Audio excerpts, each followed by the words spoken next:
제가 읽습니다. 예수께서 다가와서 그들에게 말씀하셨다. 나는 하늘과 땅의 모든 권세를 받았다. 그러므로 너희는 가서 모든 민족을 제자로 삼아서 아버지와 아들과 성령의 이름으로 세례를 주고 내가 너희에게 명령한 모든 것을 그들에게 가르쳐 지키게 하여라. 보아라, 내가 세상 끝날까지 항상 너희와 함께 있을 것이다. 아멘. 자, 오늘 우리가 읽은 이 말씀은 예수님의 지상 명령 혹은 마지막 유언으로 알려진 그런 말씀이죠. 이 유언의 말씀을 하시는 예수님은 우리를 죄와 사망 가운데서 구원하시려고 이 땅에 육신의 몸을 입고 오신 분이시. 그리고 기꺼이 십자가 대속의 길을 걸어주신 분이세요. 우리에게 새 생명을 주시려고 당신의 생명을 내어주신 분이세요. 유언해 주시는 분이 그런 분이에요. 그러니까 우리가 그 유언을 소홀히 흘려 들을 수가 없지. 우리 구원해 주시려고 육신의 몸을 입고 오셔서 십자가에까지 나아가신 분인데, 그분이 유언하시는데 우리가 어떻게 흘려 들을 수가 있어요? 이 명령에 말씀을 하시는 예수님은 하늘과 땅의 모든 권세를 받으신 분이라고 되어 있습니다. 오늘 18절의 말씀에 예수께서 다가와서 그들에게 말씀하셨다. 나는 하늘과 땅의 모든 권세를 받았다. 이는 예수님 자신이 만유의 주인이시고 만왕의 왕이시라고 하는 그런 의미를 담고 있는 거예요. 만왕의 왕이시면서 만유의 주님이신 예수님이 지금 누구에게 이 명령을 하고 있습니까? 누구에게?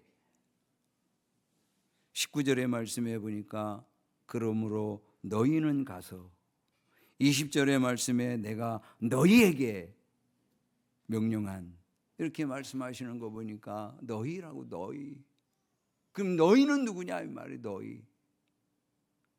그럴 때 16절의 말씀을 보니까 가론 유다를 제외한 예수님의 11명의 제자들이 너희입니다. 그럼 예수님은 지금 11명의 제자들에게 마지막 유언을 하시고 마지막 이 지상 명령을 내리고 계신 것이죠. 11명의 제자들은 예수님의 부름을 받은 사람들이고 예수님께로부터 불러냄을 받은 사람들이에요. 그래서 교회라고 말할 수 있는 것이요. 교회. 그러므로 교회의 존재 목적은 가서 모든 민족을 제자 삼는 것이요. 영혼을 구원하여 예수님의 제자를 만드는 것, 그것이 예수님의 유언이고 예수님의 지상 명령이에요. 이를 위하여 세례를 주고 이를 위하여 주님이 명령한 모든 것을 가르쳐 지키게 하라, 이 말씀. 여러분, 제가 목회자로 부름받은 이유 혹은 목적이 무엇일까요? 어떤 교회를 하면서 그 교회를 통하여 먹고 살아라 하는 그런 걸까요? 그런 건 아니겠지. 제가 목회자로 부름받은 목적 혹은 이유는 영혼을 구원하여 예수님의 제자를 만드는 것. 이것 때문에 제가 목회자로 부름받은 거예요.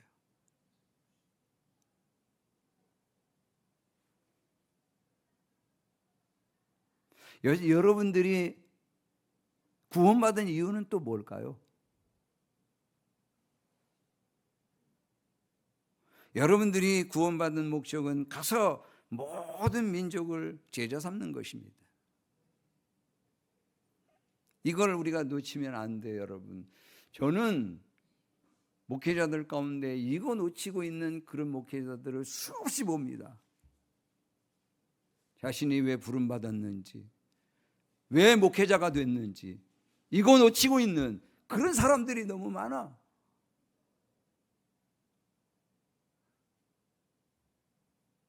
그런가 하면 내가 구원받은 그런 이유를 모르는 그런 성도들도 너무나 많아. 저는 오늘 제자입니까? 라고 하는 이 질문성 제목을 달고 그리고 이제 말씀을 선포하려고 그래요. 이 질문은 저 자신에게 던지는 질문이고 동시에 여러분 모두에게 던지는 질문입니다. 여러분, 제자입니까?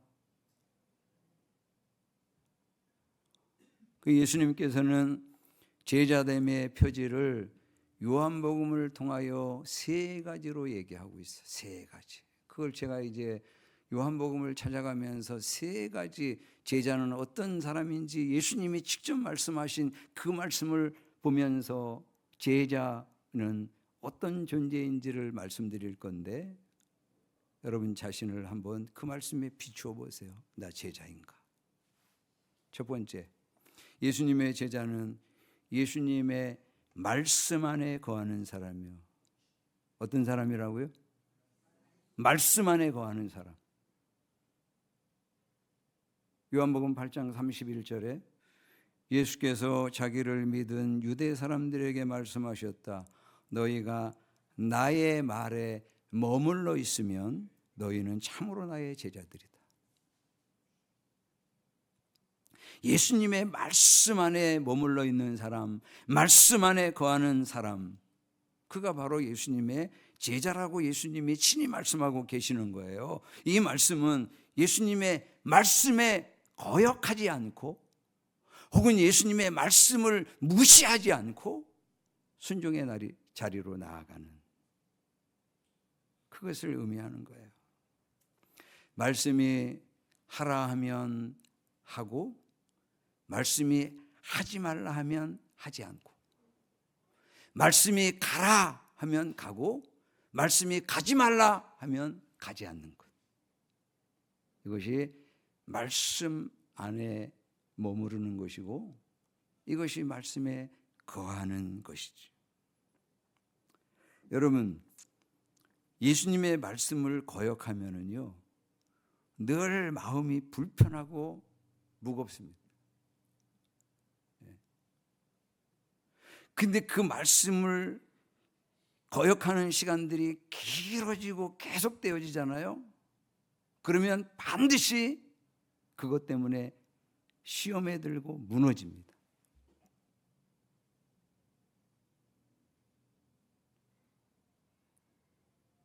그런데 말씀 안에 머물러 그 말씀이 우리에게 들려지면 그 말씀을 붙잡고 순종의 자리로 가잖아요. 그러면 거기서 예수님을 경험하게 됩니다. 경험적으로 예수님을 알게 됩니다. 그러면 예수님을 알게 되면 그 진리 되신 예수님으로부터 참된 자유를 누리게 돼요. 자유를 얻게 돼요. 자유. 그래서 그 다음 절 32절의 말씀에 뭐라고 그랬어요? 그리고 너희는 진리를 알게 될 것이며 진리가 너희를 자유롭게 할 것이다. 말씀 안에 거하면 말씀에 순종하면 예수님의 제자가 되는 것이지요. 진리가 예수님이 말씀이 자유롭게 하는 그런 은혜를 경험하게 되는 것이죠. 이건 우리의 일상의 삶의 원리하고도 같아요. 자녀들이 부모님이 말씀하신 것을 거역하잖아요.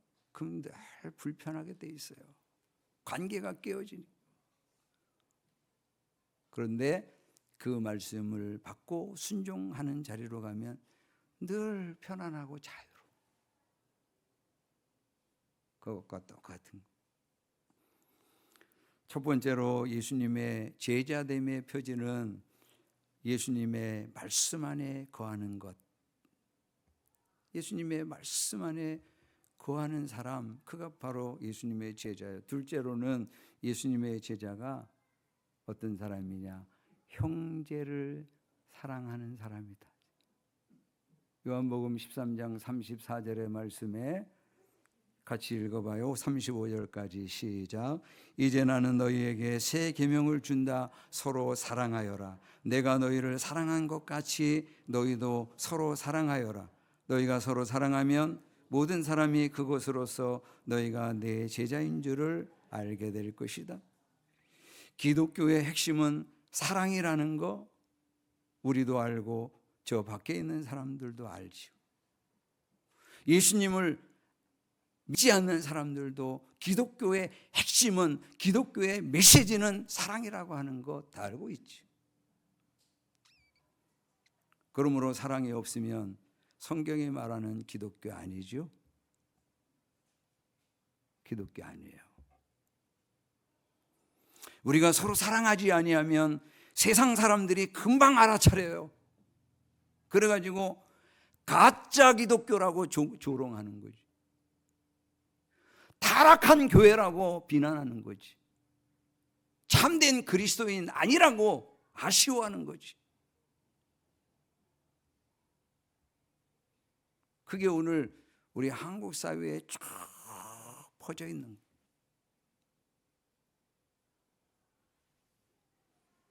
여러분, 고린도전서 13장은 사랑장이라고 되어 있어요. 그 사랑장 1절의 말씀에 내가 사람의 모든 말과 천사의 말을 할 수 있을지라도 내게 사랑이 없으면 울리는 징이나 요란한 꽹과리가 될 뿐입니다.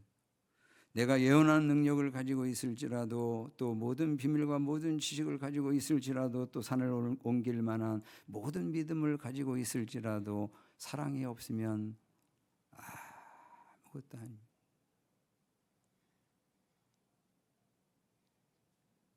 성경이 말하는 기독교 아니에요. 아무것도 아니에요. 허상이요. 3절의 말씀에 내가 내 모든 소유를 나누어 줄지라도 내가 자랑 삼아 내 몸을 넘겨줄지라도 사랑이 없으면 내게는 아무런 이루음이 없습니다. 아무 유익이 없다라고 하는 것이.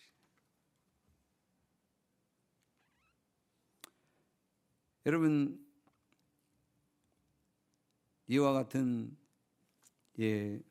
사랑이 없으면 성경이 말하는 기독교 아니에요.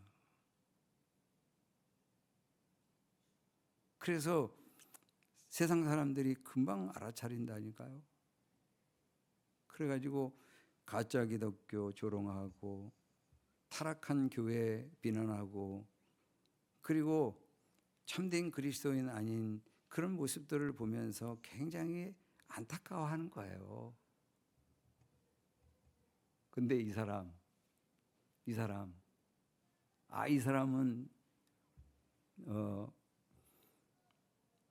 세상 사람들이 절대 비난할 수 없어.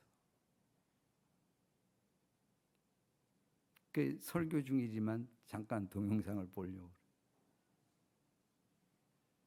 해봐. 쇼폼 1분짜리인가 2분짜리인가 올려봐요. 신앙은 알미 아니라 삶이라고. 그러니까 믿음은 많은 크리스천들이 공부를 하잖아요. 네. 그래요. 그래서 머리로는 정말 많이 알아요. 근데 왜 변화가 없고 왜 우리가 손가락질을 받냐?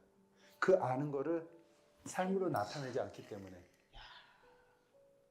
근데 우리가 그렇게 닮고 싶고 우리의 구주라고 외치는 예수님은 살아가셨어요. 아는 거를 그대로 살아가셨어요. 사랑하는 걸 그대로 살아가셨고. 그렇기 때문에 신앙과 믿음은 알미 아니라 삶인 거예요. 그 말씀을 목사님이 해주셨어요. 그래서 말씀으로 채워가는 그 과정 안에 그걸 살아가려고 저 또한 계속 그렇게.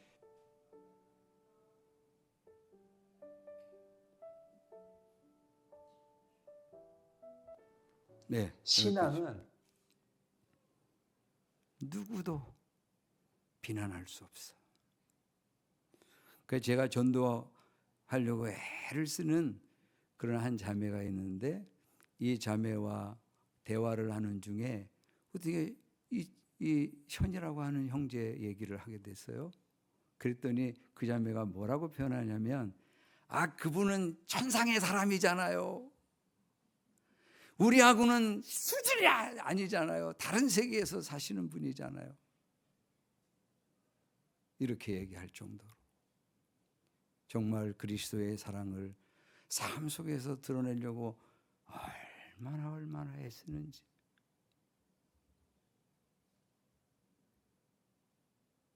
이게 바로 예수님의 제자라고. 세 번째로 예수님의 제자는 열매를 맺는 사람이에요.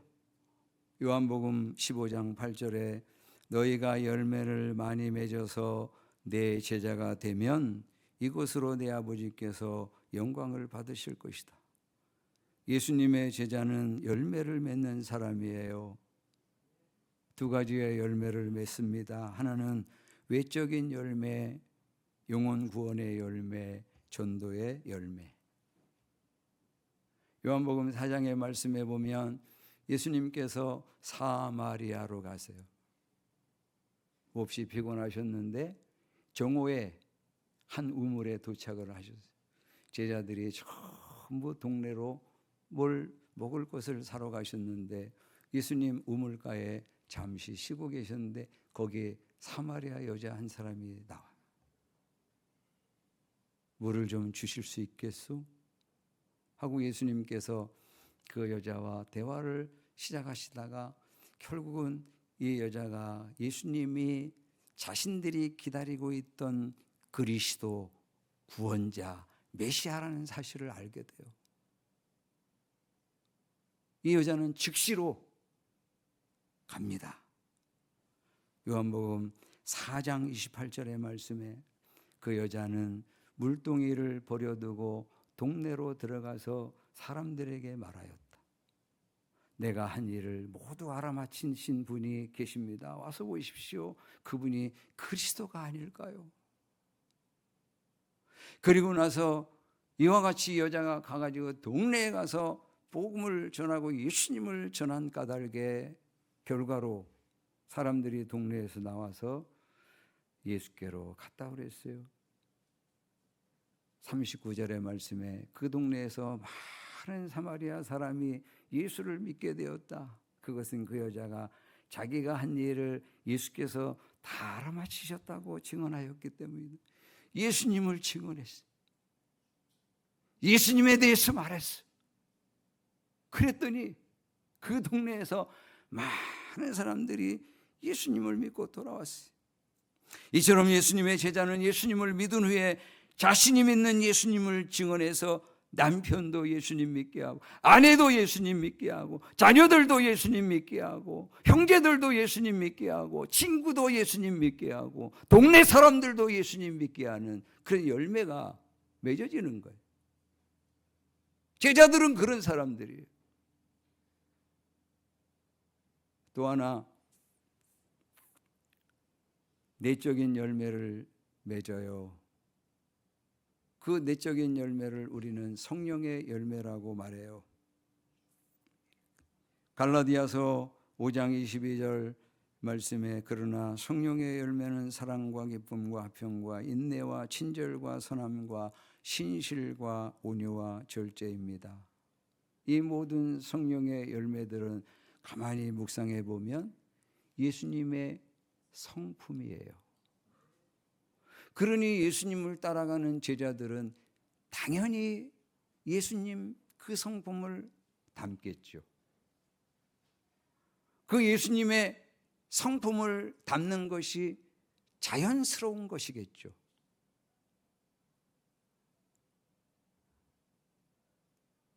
그 예수님의 귀하신 성품을 닮아가는 것, 그것이 예수님의 제자들이에요. 이처럼 예수님의 제자는 이 세 가지의 표지를 가지고 있어요. 하나는 말씀 안에 머물러요. 그래서 말씀을 듣고 자꾸 순종해요. 두 번째로는 형제를 사랑해요. 형제를 사랑해요. 세 번째로는 열매를 맺는 그런 사람이 바로 예수님의 제자예요. 이와 같은 제자의 길을 걷는 자들에게 예수님 약속하시기를 마태복음 28장 20절에 볼지어다. 내가 세상 끝날까지 항상 너희와 함께 있겠다 그랬어요. 그 주님이 함께 하시면 고생스러워도 걸을 만해요, 여러분. 외로워도 포기하지 않아요.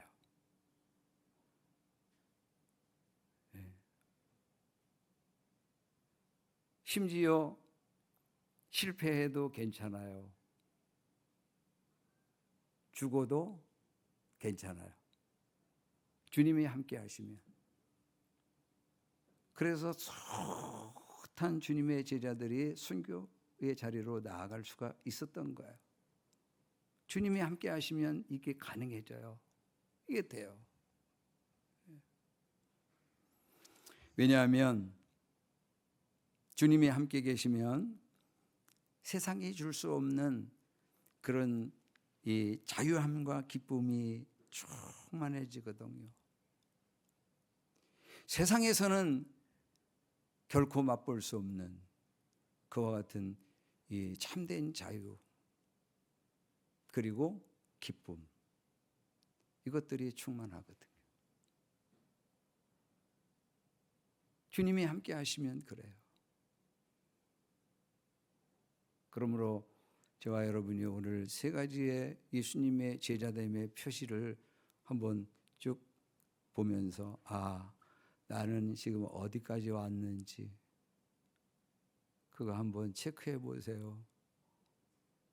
그래서 지금은 조금 미흡한 부분들이 있다 할지라도 제자입니까? 라고 하는 질문 앞에 제가 아직 좀 미흡한 부분들이 있는 것 같아요.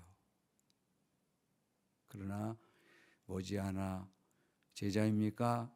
라고 하는 질문 앞에 그럴 수 있는 저와 여러분이 되어지기를 주님의 이름으로 축원합니다.